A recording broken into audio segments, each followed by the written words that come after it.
Братья мои, есть люди, говорящие: «Бог забыл обо мне, я ему безразличен».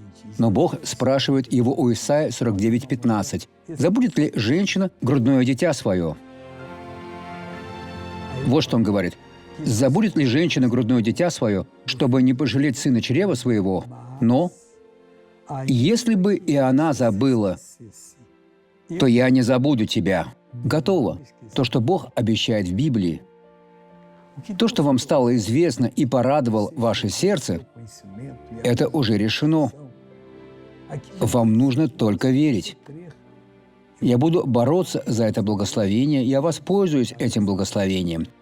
Брат мой, в любой сфере жизни, если вы взыщете Бога, дьявол не коснется вас. 1 Иоанна 5:18. Лукавый не прикасается к нему. Теперь посмотрим свидетельство этого человека. Для чего вам трость? Чтобы опираться на нее, я боялась упасть. Вы боитесь? Да, Как давно вы с ней ходите? 4 года. И почему вы стали ходить с ней? Из-за проблем с ногами я не ходила и не могла ходить. Теперь я уже хожу, но медленно, опираясь на трость. Теперь положите ее на плечо, ведь у вас есть вера. Положите ее на плечо. Давайте здесь походим во имя Иисуса. Можете идти. Не нужно бояться, не бойтесь. За вами идет сильный мужчина. Идите. Иисус не даст вам упасть. Можете идти быстрее. Делайте шире шаг. Вот так. Делайте шире шаг. Бог вас благословляет. Теперь давайте вернемся назад.